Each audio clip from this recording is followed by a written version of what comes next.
성경은 하나님의 약속. 성경은 구약 39권, 신약 27권, 총 66권으로 구성된 하나님의 약속이다. 구약은 태초부터 예수 이전까지의 4000년의 이스라엘 역사를 기록하고 있으며, 신약은 예수의 탄생과 더불어 예수의 행적과 그 제자들의 행적을 기록하고 있다. 신구약의 예언서에는 인간 세상의 마지막 때에 전개될 일들이 자세하게 기록되어 있다. 성경은 하나님이 택하신 백성인 선민에 대한 6000년 역사의 기록이다. 하나님은 시대마다 직접 선지자를 택하여 하나님의 비밀이 설계한 계획을 전하셨고 기록하여 후대에 전하도록 하셨다. 그렇다면 하나님께서 선지자들에게 전한 그 비밀 계획은 무엇이며 하나님은 인간들에게 무엇을 약속하고 있는지 성경의 목적에 대해서 알아보자. 다음은 성경이 기록한 이유와 그 과정에 대한 성경 구절이다. 너희가 성경을 상고하는 것은 그 속에 영생이 있는 줄 아는 것이니, 먼저 알 것은 다름 아니라 성경의 모든 예언은 사사로이 풀 것이 없나니 대개 예언은 언제든지 사람의 뜻으로 내는 것이 아니요 오직 사람이 성신의 감동함을 입어 하나님께 받아 말한 것이니라. 우리 중에 이루어진 사실에 대하여 처음부터 말씀의 목격자 되고 일꾼된 자들의 전하여 준 그대로 저술하려고 붓을 사람이 많은지라. 그 모든 일을 근원부터 자세히 미루어 살핀 나도 데오빌로 각하에게 차례대로 써보내는 것이 좋은 줄 알았노니, 모세에 의해 기록된 성경의 맨 처음 기록인 창세기에 보면 삼일체 하나님이 에덴 동산에서 영원 전부터 살고 있었는데 6000년 전 아담과 해와가 사탄의 꾀임에 빠져 선악과를 먹음으로 말미암아 에덴 동산에서 쫓겨나 대대로 죽을 인간으로 전락하고 말았다. 선악과를 먹음으로 말미암아 에덴 동산에서 쫓겨나 죽을 수밖에 없는 존재가 된 인간들에게 하나님은 에덴 동산을 회복하여 다시금 영생하는 존재가 되게 해 주겠다는 것이 하나님의 약속이다. 그런데 성경의 기록을 성신의 감동함으로 하나님께 받아 적었다고도 하고 예로부터 전하여 내려온 사실을 또 기록하였다고도 하고 있다. 그것은 성경의 신성성을 강조하자니 하나님의 말씀이라고 해야 하고, 또한 문자가 없던 시절에 선조로부터 구전되어 오던 것과 기록에 의해 전하여 오는 것을 집대성한 것 또한 사실이기 때문이다. 어쩔 수 없이 기록이 없는 부분은 인간의 상상력으로 짜 맞추다 보니 앞뒤가 맞지 않는 내용이 있는 것이다.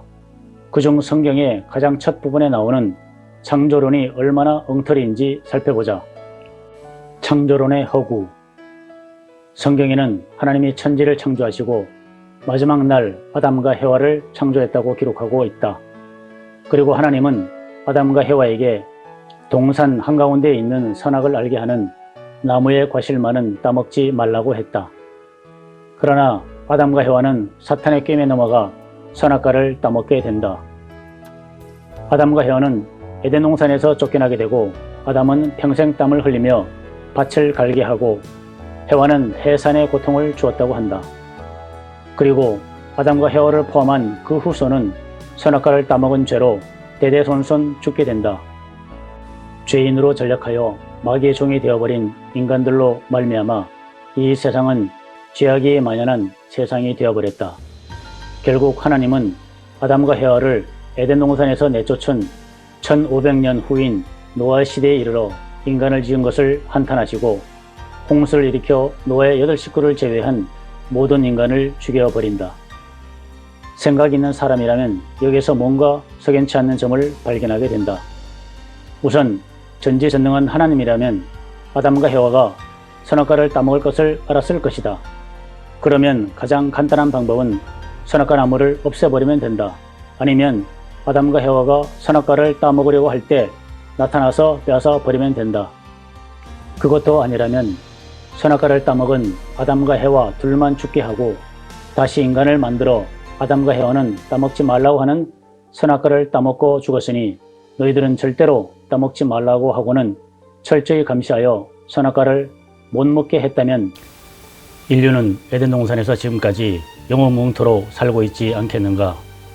그런데 하나님은 선악과를 없애지도 않았고 선악과를 따먹은 것을 말리지도 않았다. 그 이유는 무엇일까? 답은 의외로 간단하다. 이는 밤에 강도가 총칼을 들고 들어와 위협하며 자식들을 잡아가도 총칼이 두려워 잡혀가는 자식들을 어쩔 수 없이 바라만 보고 있어야 하는 힘이 없는 부모와 같은 상황인 것이다. 하나님보다 힘이 센 마귀가 에덴 동산에 쳐들어와 아담과 헤어를 잡아가도 하나님은 대항할 힘이 없었던 것이다. 이것이 성경의 진실이다. 하나님이 이 세상을 창조한 것이 아니라 마귀에게 에덴 동산을 빼앗기고 우주의 권세를 빼앗긴 것이다. 다음에 성경 구절을 보면 그것이 더욱 확실해진다. 태초에 하나님이 천지를 창조하시니라. 땅이 혼돈하고 공허하며 흑암이 깊음 위에 있고 하나님의 신은 수면에 운행하시니라. 하나님이 가라사대 우리의 형상을 따라 우리의 모양대로 우리가 사람을 만들고 그로 바다의 고기와 공중의 새와 육축과 온 땅과 땅에 기는 모든 것을 다스리게 하자 하시고 하나님이 자기의 형상 곧 하나님의 형상대로 사람을 창조하시되 남자와 여자를 창조하시고 하나님이 그들에게 복을 주시며 그들에게 이르기를 생육하고 번성하여 땅에 충만하라 땅을 정복하라.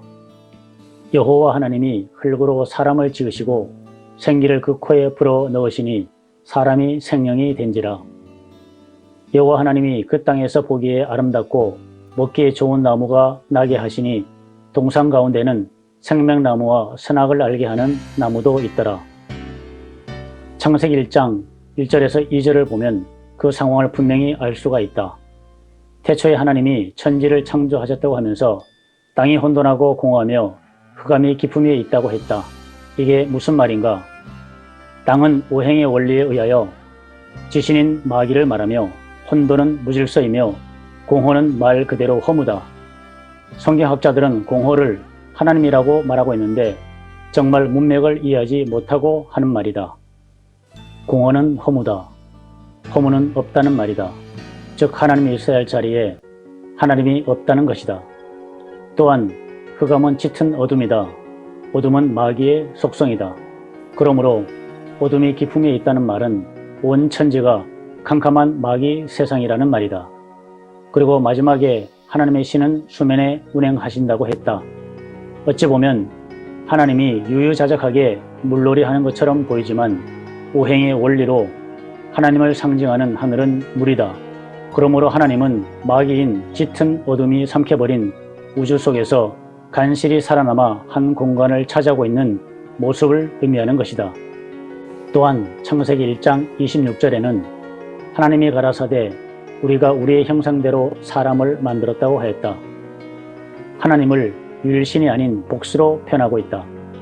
바로 에덴 동산에 하나님과 아담 하나님과 해와 하나님이 삼위일체로 존재하고 있었기 때문이다.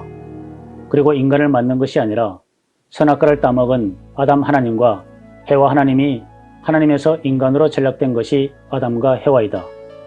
그러므로 하나님이 천지를 창조한 것이 아니라 마귀가 하나님을 점령하여 에덴 동산을 빼앗고 우주의 권세를 빼앗아 하나였던 하나님을 이 광활한 우주 모양으로 산산이 흩어놓은 것이다. 죄의 정의. 기독교인들에게 죄가 뭐냐고 물으면 잘못하는 것이라고도 하고 약속을 어긴 것이라고도 하는데 이는 죄가 무엇인지 몰라서 하는 말이다. 성경에서 말하는 죄는 다음과 같다. 명하여 가라사대 동산의 모든 실과를 먹되 선악을 알게 하는 나무의 실과는 먹지 말라. 먹는 날에는 반드시 죽으리라. 욕심이 잉태한 즉 죄를 낳고 죄가 장성한 즉 사망을 낳나니라. 이런 고로 죄는 한 사람으로 말미암아 세상에 들어오고 사망은 죄로 말미암아 왔나니 이와 같이 사망이 모든 사람에게 이르렀음은 모든 사람이 죄를 범하였음이라. 그러나 이제 너희가 죄에서 벗어나 하나님 앞에 종이 되어 거룩함에 이르는 열매를 얻었으니 이 마지막은 영생이니라.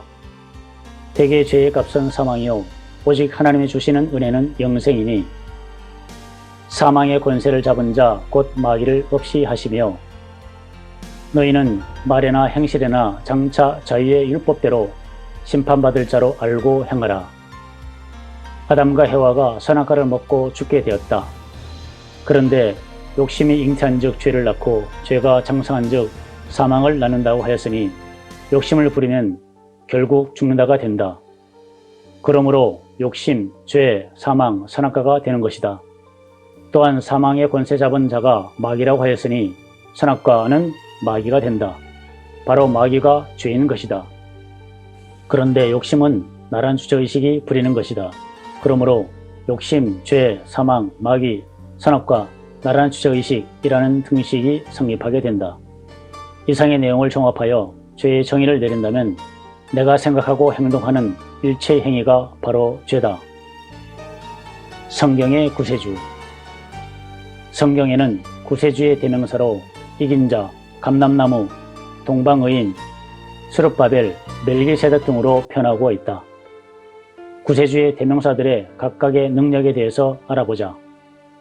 이긴 자. 요한계시록 1에서 2장에는 이기는 자에 대해서 다음과 같이 기록하고 있다. 이기는 그에게는 내가 하나님의 낙원에 있는 생명나무의 과실을 주어 먹게 하리라. 이기는 자는 둘째 사망해를 받지 아니하리라. 이기는 자는 감췄던 만나를 주고 또 흰 돌을 줄 터인데 그 돌 위에 새 이름을 기록한 것이 있나니 받는 자밖에는 그 이름을 알 사람이 없느니라. 이기는 자에게 만국을 다스리는 권세를 주리니 그가 철장을 가지고 저희를 다스려 질그릇 깨뜨리는 것과 같이 하리라. 또한 그에게 새벽별을 주리라. 이기는 자는 생명책에서 그 이름을 반드시 흐리지 아니하고 이기는 자는 하나님의 성전의 기둥이 되게 하리니 그가 결코 다시 나가지 아니하리라. 이기는 자에게는 내가 내 보좌에 함께 앉게 하리라. 감람나무. 신구약 성경에는 감람나무에 대해서 다음과 같이 적고 있다. 가라사대 이는 기름 부음을 받은 두 사람이니 온 세상의 주를 모시고 선 자라. 기름 부음, 성신, 하나님의 신. 내가 이스라엘에게 이슬과 같으리니 저가 백합같이 피겠고 레바논 백향목같이 뿌리가 박힐 것이다.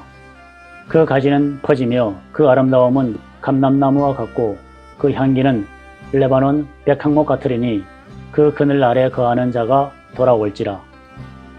나 다니엘이 드디어 보니 다른 두 사람이 있어 하나는 강 이편 언덕에 섰고 하나는 강 저편 언덕에 서는지라.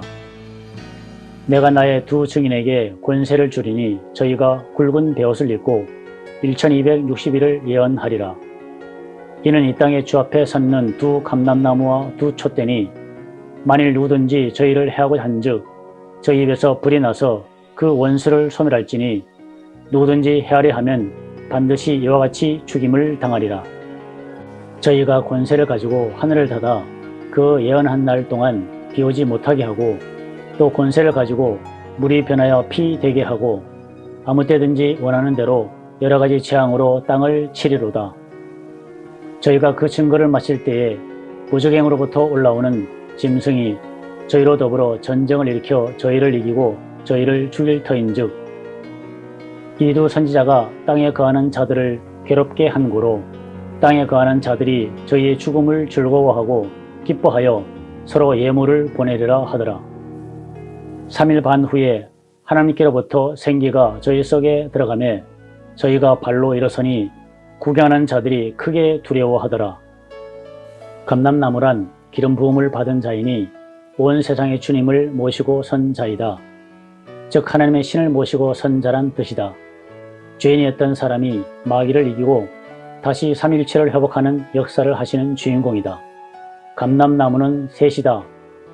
태초에 하나님께 긴 원체 감람나무가 있고 아담과 해와께 긴 두 가지 감람나무가 있다.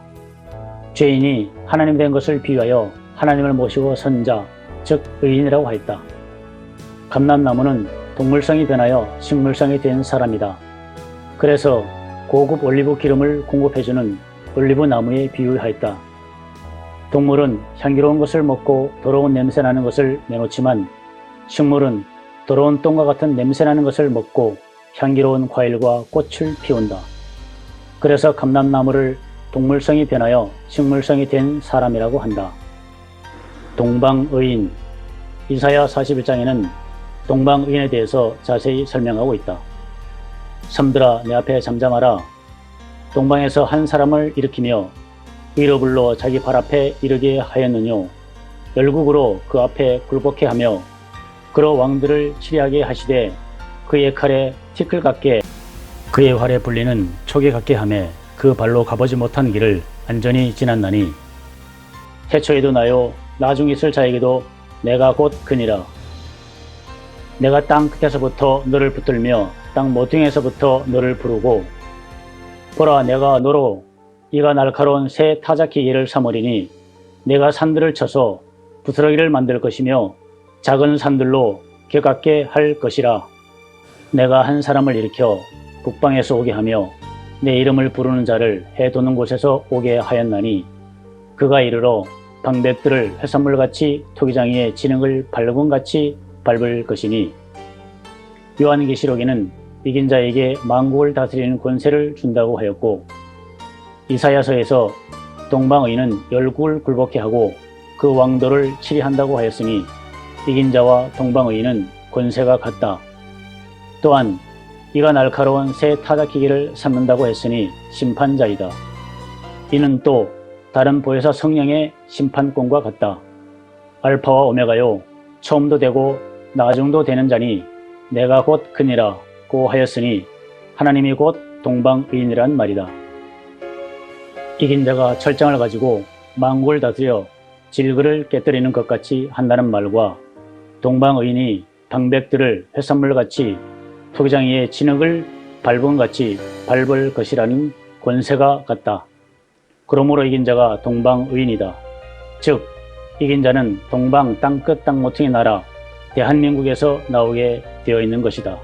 그래서 동방의인이라고 하였다. 스룹바벨.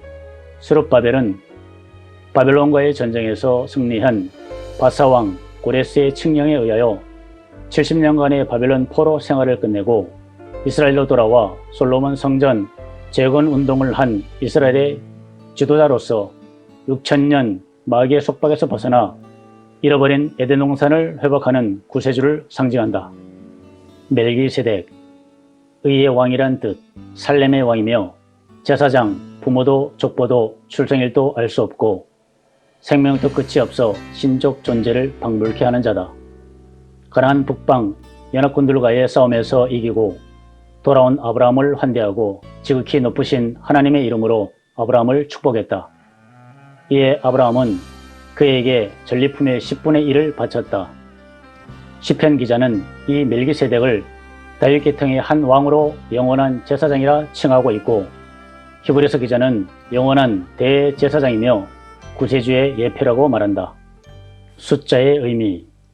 성경에는 24장로, 네 생물, 144,666, 일곱인, 일곱 나팔, 일곱 첫째 등의 난해한 숫자가 나온다.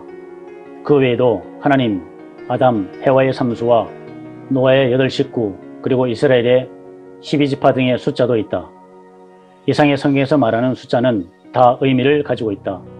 그 하늘의 숫자의 의미에 대해서 알아보자. 이는 주역의 수리 연동력과도 연계된다. 하늘의 숫자의 의미. 1. 태초의 하나님의 수. 2. 아담과 해와의 수. 3. 하늘의 완전수. 4. 땅의 완전수, 네 생물의 왕. 5. 이긴 자의 수. 구세주의 수. 6. 마귀의 수. 4. 땅의 수와 2. 아담과 해와의 수. 땅에서 되찾은 아담과 해와의 수. 7. 완성의 수. 하늘의 뜻과 땅의 뜻이 이루어짐. 8. 구원의 수. 노아의 8식구. 9. 회복된 삼일체 하나님의 수. 10. 이기신 하나님의 수. 하늘의 완전수가 삼수요 땅의 완전수가 사수다. 묵시록에 내생물이라는 것이 나오는데 이것은 땅의 완전한 의인을 말한다. 24장로도 24명을 말함이 아니고 하늘의 삼수인 하나님과 아담과 헤어를 말한 것인데 삼일체 하나님을 가리키는 말이다. 또 묵시록에 각 지파에서 12,000이라고 해서 144,000이라는 것은 바로 삼수요 12수의 12,000도 삼수인 것이다. 이것이 바로 하늘나라의 수학이며 숫자의 비밀이다. 예로부터 우리 민족은 우리나라를 삼천리 강산이라고 부르고 12대문, 금강산 12,000봉 등의 명칭을 갖고 있다. 이 모두가 삼일체 하나님이 이 땅 위에 나오시게 되어 있는 거로 그와 같은 명칭이 있는 것이다. 진리라는 것이 하나이다. 진리가 이긴 자요, 하나님이 이긴 자요, 생명과일이 이긴 자요, 천국이 이긴 자요, 믿음이 이긴 자다. 또 성경상에 나오는 여러 가지 오묘한 숫자와 위대하고 아름다운 명칭은 다 이긴 자를 가리키는 암호이다. 그러므로 이긴 자가 삼수요, 4, 5, 6, 7, 8, 10, 12도 이긴 자요, 14만 4천도 이긴 자다. 그러므로 이긴 자만 소유하면 영생을 소유하고 하나님을 소유했다가 되는 것이다. 결론, 성경의 주인공은 이긴 자이다. 성경에서 말하는 삼수도, 12지파도, 12장로도, 14만 4천도 모두 이긴 자를 가리키는 숫자요. 감람나무도, 동방의인도, 스룹바벨도, 멜기세덱도 모두 이긴 자의 대명사인 것이다. 이긴 자가 바로 7번째 나팔을 부는 천사요, 또 다른 보혜사 성령이요, 이 세상 임금이요, 구세주요, 백보자의 심판자이다. 세상 사람들이 구세주로 알고 있는 예수는 이긴 자가 아니다. 또한 예수는 또 다른 보혜사 성령도 아니다. 또 다른 보혜사 성령이 의와 죄와 심판에 대하여 논한다고 했으니 또 다른 보혜사 성령이 백보자의 심판자요, 구세주다. 그러니 예수는 구세주가 아니다. 그러므로 오늘날 예수의 이름으로 온 종교나 자신을 재림 예수, 하나님의 증인, 약속의 목자라고 하는 자들은 모두 거짓 선지자들이다. 예수는 로마 제국의 콘스탄티누스 대제가 자신의 왕권을 강화하기 위하여 기독교를 흡수 통합하면서 예수를 태양신의 아들인 미태아의 탄생 신화에 맞추어 하나님의 독생자로 둔갑시킨 것이 바로 오늘날 신약 성경이다. 그러므로 예수는 하나님의 독생자도 구세주도 아니다.